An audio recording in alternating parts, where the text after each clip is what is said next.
because of the condition that we treat in children are usually shed and PPCD, there's often always some stromal haze, even after we do a DSEC. And because of that, it's never completely clear.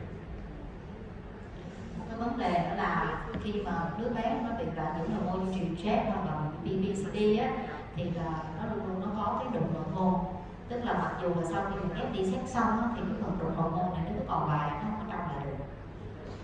So these are some of the limitations which we talked about already.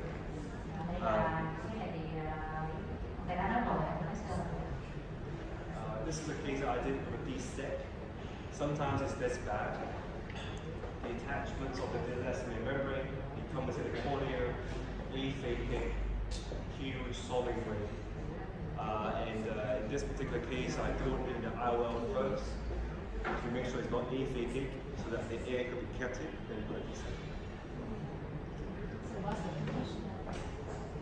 Congenital cataract, ECRL, then failed decolonization. Đây là cái đứa trẻ là nó bị đụng thể thủy tinh, sau đó là được đặt cái hai bên tiêm phòng, và sau đó thì cái giác mạc nó bị fail, tức là cái giác mạc nó bị mất tù. Khi đặt cái hai bên tiêm phòng á, thì khi mà cái giác mạc mất tù thì phải lấy cái thể thủy tinh tiêm phòng ra, đặt lại cái IOL để mà sau đó thừa môi, rồi sau đó là ghép DSEC lại thì nó. Now for the surgeons in the room, I find that in these really hazy cornea, having a light pipe really helps you to see what's inside. You switch off the microscope light, you use a light pipe instead. That's how I finished this case, otherwise I would not see that lens material. Thì trong cái lúc mổ này thì có dùng cái iPad, tức là cái ánh sáng mà đi thì mình tắt cái kính đèn trên cái nhân viên phẫu thuật và dùng cái đèn đó thì sẽ giúp cho chúng ta thấy rất là rõ ở bên trong để mà phẫu thuật cái bao. And then about 5 weeks later, I did a DSEC because I did not want to do the same thing. I wanted to make sure the lens is stable before I go ahead and do the DSEC. Như vậy thì đó là cái phẫu thuật mà đầu tiên là lấy cái T3, xin lỗi cái IOL tiêm phòng ra và đặt nó lại trong bao á, thì sau 5 tuần sau á thì khi nào mà đảm bảo rằng là cái kính nó là ổn định trong bao rồi, 5 tuần sau mới làm cái DSEC cái đứa bé này. See the elastomeric membrane detachment there? Ở đây nó có cái màng DCB nó bị bong ra ở trên bệnh nhân này. Sorry, can I try that again?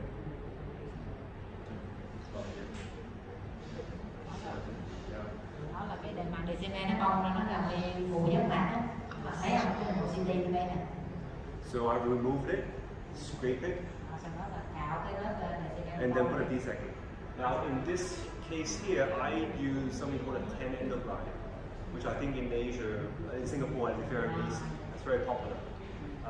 I prefer to use it in kids because it's a closed system. The water will come out. If you do deep boosting guy, water comes out. The eye collapse. Trường hợp này khi mà làm DSEC trên cái ca này thì thầy sử dụng cái thêm endoline, tức là môn thầy đồng ở Singapore đó, nó gần như là một cái ejector vậy đó, nó kín. Tức là nếu mà dùng boosting line, nước có thể thoát ra thì họ có thể xẹt thì cái này trong hệ thống kính khi đưa vào cái mặt ghép thì nó an toàn hơn. That's just my agreement of choice, but so I'm going to speed up a little bit. So this is the graph. So this is the tip line. Và đây là cái endoline, tức là để mình đưa cái mặt ghép vô, các bạn thấy là ta lốt vô giống như mình lốt cho cái injector đó. This graph was 50 microns. 50. 50 microns. Cái mặt ghép này nó chỉ có 50 micron, rất là mỏng ha, trong cái DSEC bình thường của mình, nhưng cái mặt ghép mà nó khoảng 100 micron, các bạn thấy nó chỉ có 50. From a 3-year-old baby. 3 Là từ một cái đứa bé mà có 3 tháng, 3 tuổi. It's really floppy, so we eventually got it inside there. Tôi thấy là nó rất là mềm, nhưng cuối cùng cũng đưa vào tiêm phòng, nó kéo rất là mềm. And the rest is the same, so I'm not going to show you again. Cái phút sau thì cũng tương tự những phẫu thuật DSEC khác thôi, nó là OCT. Yeah. Now just to quickly finish up, maybe another just 5 minutes. Because this question was raised yesterday about pediatric keratoplasty. So I want to talk a little bit about what has been done and what my work has been I would say so far, but maybe the end of it. Keratoprosthesis or Boston capo was first used in kids about 12 years ago, 2007, in the US, Rochester. And this is the case in point in the paper. You can see it's bilateral keratoplasty and then bilateral capo. Okay, so it's about 12 years. Cái cuối cùng là nói về cái ghép ghép mạc nhân tạo thì không có một cái câu hỏi về cái ghép ghép mạc nhân tạo trẻ con. Thì cái ghép ghép mạc nhân tạo trẻ con thì đã được áp dụng được khoảng cách đây là 12 năm, được tăng lên cái tạp chí Ophthalmology. Thì đây là một cái đứa trẻ các bạn thấy ha, thì được ghép mạc 2 mắt và sau đó được ghép mạc nhân tạo cả 2 mắt. Now, kepo sounds like the ideal thing to do in kids. It's a plastic, so there's no astigmatism. It's always the same. You will never reject because it's plastic. And it's firm, it's rigid, it doesn't flop. So you put it in the eye of a kid, it will maintain the shape. So at the time, it was proposed as the ideal choice to do for children with keratoplasty in all ages. Và đối với cái ghép cái mạc nhân tạo thì nó đối là ghép ở trẻ con thì nó có một số cái ưu điểm. Cái thứ nhất là nó bằng nhựa, nó là một cái miếng nhựa thì gần như là nó không có cái độ lạ thị. Và cái thứ hai nó bằng nhựa thì nó là cứng, tức là nó cứng, nó cho nên khi mà mình đặt vô giác mạc thì là nó ổn định, tức là nó không có bị như là nó khi mà đặt vô trong cái cầu thì nó sẽ chắc hơn là so với những cái khác. Khi mình ghép mạc cho nên là đây là một trong những cái ưu thế mà và đặc biệt là nó bằng nhựa mà cho nên nó không có thể ghép. Cho nên là đây là một trong những cái có thể là tương lai mình có thể ghép mạc chi ở mọi cái lứa tuổi của mình. And in this particular paper 12 years ago, it has one of the best Kaplan-Meier survival because everyone had a capo retention. It was 100%. The problem was that there was only 7 eyes who have vision because everybody else is CSM or count fingers. And the mean fallout was 10 months. So it was a very short study, and during that short time, the capo was retained in all the eyes, which is about 22 of them. In that way. Tuy nhiên là ở đây là một cái nghiên cứu mà được thực hiện năm 2007 thì chúng thấy mặc dù là cái Kaplan-Meier gần như là nó giữ lại được cái tỷ lệ mà sống sót của mình ghép tới 100% rồi. Đây là thực hiện trên 22 mắt. Tuy nhiên cái thời gian theo dõi thì nó tương đối ngắn, nó chỉ có 9 đến 7 tháng thôi. Và thật ra là cái thị lực mà coi như là tính được thì nó chỉ có là 7 mắt mà thôi, còn những cái trường hợp còn lại là không có đo được hoặc là chỉ là cái vòng bàn tay mà thôi. So how many people here have heard a talk by Dr. Adave on Boston keratoplasty? Put your hand up. Ở đây các bạn nào đã từng được nghe thầy Anthony giảng về cái Boston capo cho tay không? I saw 1, 2. Okay. So the usual retention rate for him, who is a very successful capo surgeon, is 70%. This is amazing, 100%, right? So this is too good to be true. Suspicious, isn't it? So therefore, 10 years later, I was the trainee, I was in fellowship in Canada, and we looked at 3 different centers doing capos in children. And we have 11 children. And what we found is that the final retention rate was 36%. When you follow them long enough, about 2 and 2.5 years, they all start to come out. So if you also look on the left side, this is a graph looking at how many people had better vision, or how many children had better vision than before surgery. 55% had worse vision. Và như đây thì như vậy thì khi mà bác thầy nói là thực thể ở đây là một người cũng chuyên về ghép cái Boston capo rồi, đi báo cáo rất là nhiều rồi, coi như là tỷ lệ thành công rất là cao á, nhưng mà cái tỷ lệ thành công của thầy chỉ là 70% thôi. Trong cái nghiên cứu này các bạn thấy tỷ lệ nó giữ lại tới 100% rồi, cho nên là nó quá tốt để mà mình có thể để mình có thể là sự thật hay không. Thì bắt đầu từ các bạn cách đây mấy năm thì học bên Canada, học ở Canada thì bắt đầu có tìm hiểu cái ghép giác mạc mà Boston capo ở 3 cái trung tâm ở Canada thì thấy là chỉ với 7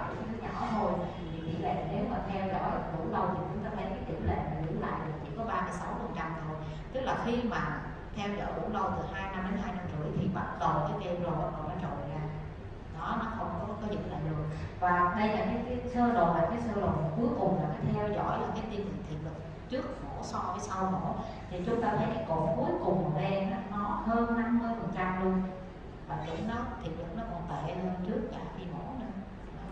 And in terms of complication, if we look at these, all these studies here are the studies that was done within the 10 years, since 2007 to 2017, on pediatric keratoplasty and reported complication and outcome. There are only about 10 of them or 11 of them. And if you look into the serious complications like endophthalmitis, retinal detachment, and physis, numbers are 20%, 20%, and 14%. So a lot of these kids, not only they lose the K-Pro, they lose the eye. Như vậy thì đây là sau vòng 10 năm thì cũng có rất là nhiều nghiên cứu về cái post K-Pro. Chúng tôi thấy là cái vòng dòng thì 7 đến 10 nghiên cứu trong vòng 10 năm thì khảo sát về cái độ an toàn cũng như là cái biến chứng của cái phẫu thuật này. Chúng thấy được 3 cái biến chứng là quan trọng nhất. Là thứ nhất là viêm mũi và nhã thì nó lên tới gần 20%, bong võng mạc là 20% và cái teo nhãn nó tới gần 14%. Như vậy thì cái vấn đề không phải là chỉ là bệnh nhân, đó là cái nhà bạn tạo nó trào ra, nó mất đi mà bệnh nhân còn như là mất cả thị lực luôn. So and this is why when myself and Dr. Odana discuss these findings, we both agree that I think in children we just do not recommend doing K-Bros at this stage.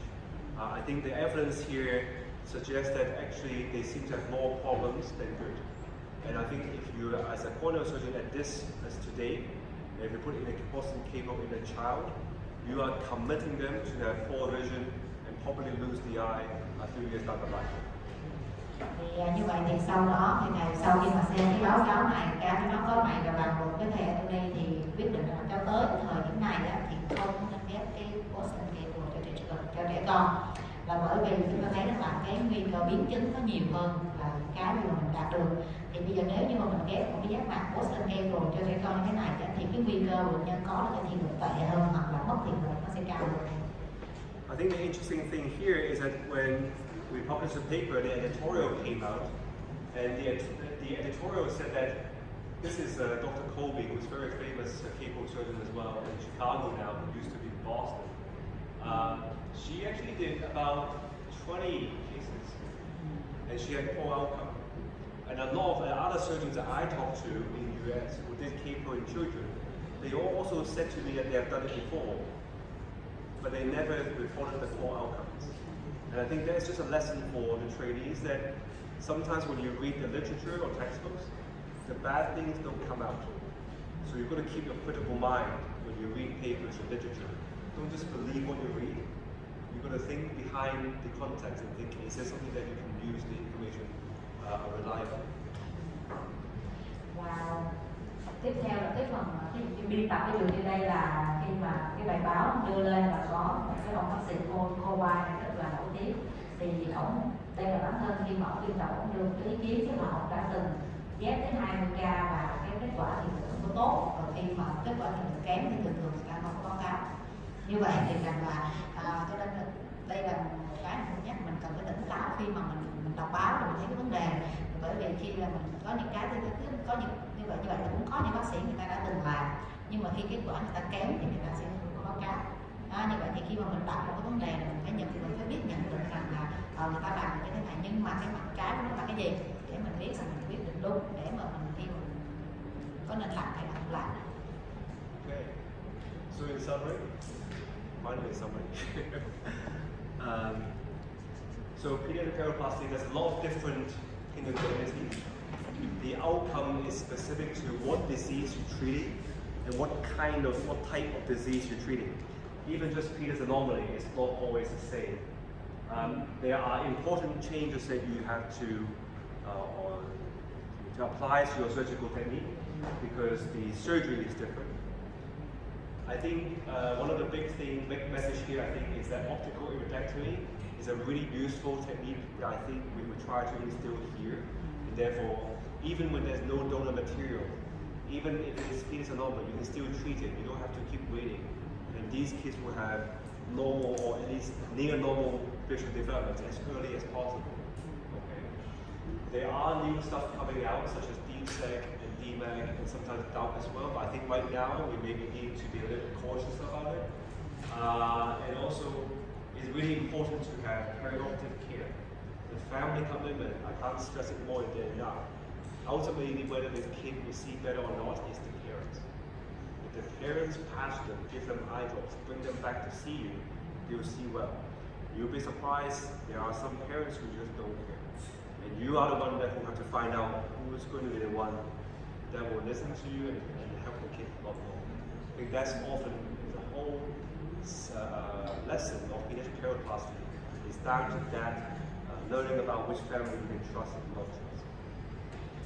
Tiếp theo là như vậy là tóm lại ha, cái bài nói thì thứ nhất là cái bệnh lý thì tôi thấy rằng là nó có những cái bệnh lý mà nó gây được giác mạc ở trẻ con rất là đa dạng, thậm chí ngay cả một cái bất thường anomaly, bất thường Peter thôi mà nó cũng đã có rất là nhiều cái thể khác nhau.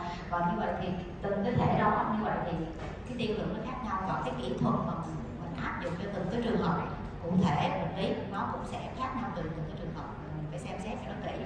Một cái nữa là một cái mình nói là cái cắt móng quang học thì là một cái phương pháp rất là hữu hiệu, với tức là đơn giản mà là hữu hiệu, và đặc biệt là những cái nơi như mình như thế này thì mình không có cái vùng giác mạc thì mình có thể là làm để cho cái đứa trẻ nó có thể là phục hồi cái thị lực về bình thường hoặc là gần như bình thường, nó càng sớm càng tốt để tránh cái nhược thị trong khi mình chờ đợi để có những cái mạch ghép để có thể ghép bệnh nhân. Và đây nữa là cái cuối cùng là cái cam kết của gia đình rất là quan trọng. Cái đứa trẻ mà mổ ra mình ghép ra nó có sáng hay không sáng là hoàn toàn phụ thuộc vào gia đình. Tức là nếu mà gia đình cam kết, tức là chăm sóc mắt đầy đủ, tức là đưa trẻ đi tái khám thường xuyên, nhỏ thuốc đầy đủ, quăng che mắt đầy đủ, thì lúc đó thì lực nó mới tốt. Và các bạn sẽ không ngạc nhiên khi thấy có những người cha mẹ gần như là muốn để ý những cái con hết trơn, mà khi đó thì đương nhiên là đứa trẻ phục hồi thì không có tốt. Cho nên khi mà mình mổ một cái đứa quyết định mà có mổ cho một đứa trẻ hay không là mình phải nhận định được bố mẹ của cái đứa bé đó có thể là cái cam kết là đi theo dõi cái đứa bé có tốt hay không, thì lúc đó mình là từ cái tiên lượng, cái thị lực của bé phụ thuộc rất là nhiều vào gia đình chứ không phải là chỉ phụ thuộc vào mình. So I'm happy to take any questions. Anybody who have questions, please let me know, and then we'll pass the mic. Ở đây các bạn có câu hỏi nào không? Ok. Yep.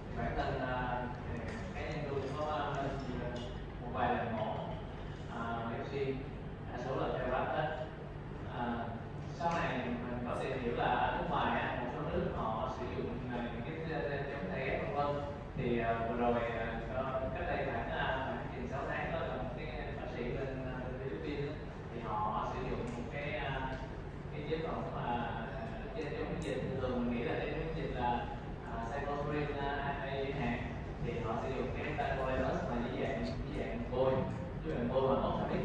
Mà thực ra hiện giờ tacrolimus dưới dạng ointment mà dưới dạng bôi á, dưới dạng thuốc mỡ thì nó ở độ tương đối nhỏ thì chỉ có hãng Senju dạng thôi. Thì không biết là phía bên này ở tại Hoa Kỳ tôi nghĩ là FDA chưa approve cho cái sử dụng tacrolimus ở nhãn khoa, nhưng mà không biết là bác sĩ Simon có kinh nghiệm hay là có ý tưởng nào về cái việc sử dụng tacrolimus để phối hợp với steroid trong trẻ em?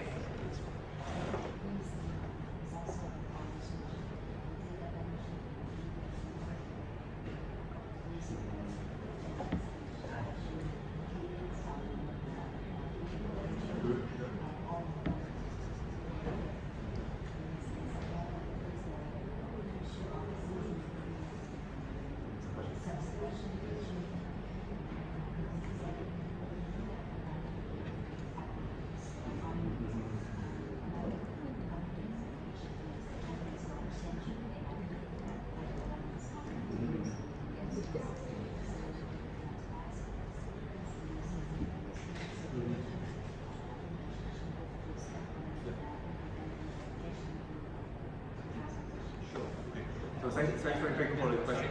Thank you for the question. So I think first of all we look at not children, but we look at adult first. If you look at adult PKP, currently the literature on immunosuppression versus graft rejection is not very strong. There are several agents. I think cyclosporin has been studied, which seems to do something that we're not sure. Tacrolimus is like a new form of cephalosporin, but again the evidence is thin. Probably one of the stronger evidence of all the immunosuppressants actually is mycophenolate, and that's obviously systemic.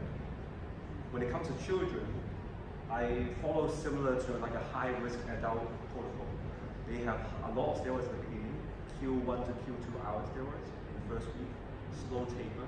I will keep them on steroids for long term. Ideally, if I can reduce to FML once a day, I would.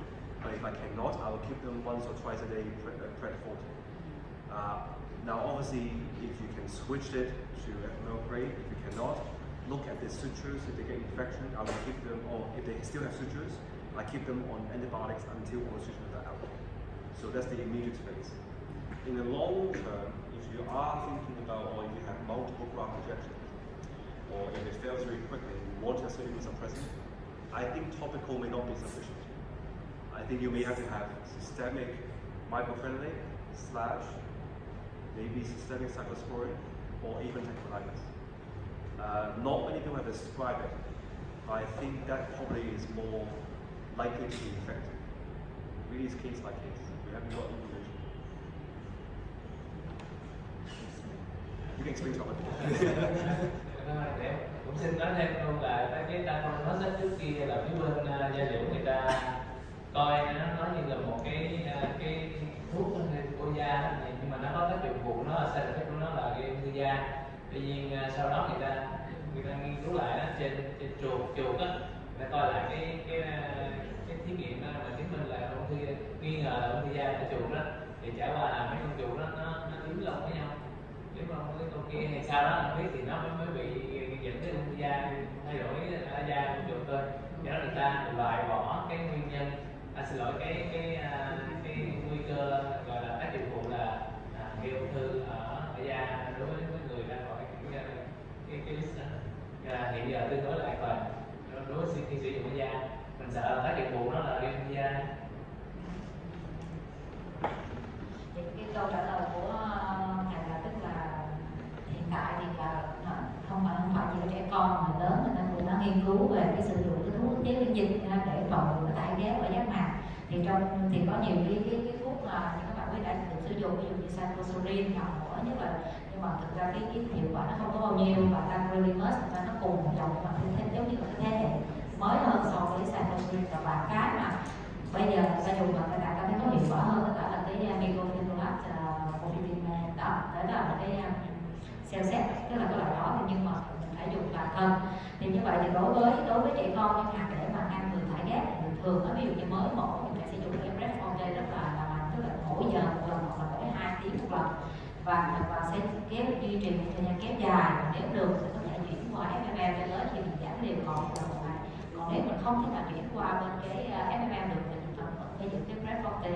Và cái nữa là thường là phải để ý chỉ, nếu như chỉ còn thì cái nguy cơ nhiễm trùng nó cao, thì thường là bất cứ khi nào, tức là chỉ mà còn, chỉ không còn nó vẫn tiếp tục sử dụng cái kháng sinh cho tới khi nào cắt hết chỉ. Còn cái sử dụng cái như vậy cái thuốc ức chế miễn dịch thì tại chỗ thì có thể là không có đủ, mà phải dùng toàn thân. Mà khi dùng toàn thân thì các bạn biết rồi đó, nó đối với trẻ con thì nó rất là, cho nên đây là một trong những cái thì mình phải xem xét nhiều để mà trẻ con. Các bạn không?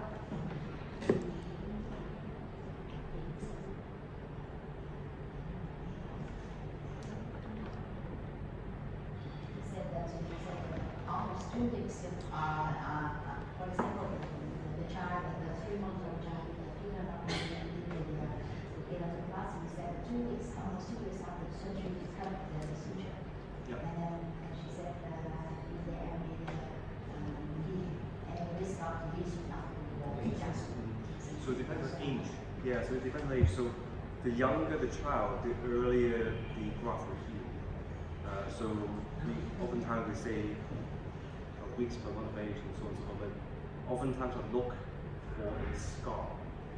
So when you do, because in babies you can kind of use these rules, but 8 years old, 9 years old, 10 years old, you can't do that because it's several months down the line. So when you do a PK, it will be clear. But if you start to see a white ring, when you start to see that white ring, that's the time that it's ready. So that's more kind of a reliable way that I use in teenager toddlers when they're all like 3, 5, 6 years old. But then you don't count. Everyone's different, right? Sometimes it's 3 months, sometimes it's 6 months. But in babies, several weeks is typical. It's very typical. And let's say teenager, 9 months, and in between 3, 4, 5, 6, depending on how old they are. So it does vary. But if you want to say, well, what tells you that it's safe, is that little ring, the scar tissue around the graphic junction. That's a tendency to come here. Bác sĩ có hỏi là nếu như mình cắt chỉ sớm quá mình sợ cái mảnh ghép nó bị hở lại hay không á, thì cái đấy là nó cũng tùy cái đứa trẻ mà nó càng nhỏ á, thì nó càng mau lành hơn. Thì một trong những cái cách, tự nhiên đây là cái cách mà ứng dụng cho những trẻ nhỏ, những trẻ lớn hơn, tức là 5, 7 tuổi, 9, 10 tuổi, tức là mình sẽ coi cái đường lành. Nếu như mà thấy có một cái đường sơ sẹo màu trắng quanh cái chỗ mà nối của mảnh ghép, thì lúc đó mình có thể cắt chỉ được rồi. Đó, tức là đấy là một cái dấu hiệu để mình biết là khi nào để cắt chỉ. Ví dụ như đứa trẻ nhỏ thì nó vài tuần, đứa trẻ lớn hơn thì có thể nó cắt lâu hơn. Ví dụ như đứa trẻ mà ví dụ như 7, 8 tuổi thì nó lên 9 tháng mình mới cắt, như là như vậy. Well, thank you very much. It's 3 o'clock. So if you have any other questions, you can email me, not I can answer all this. And if you want to have a talk like a share, then you can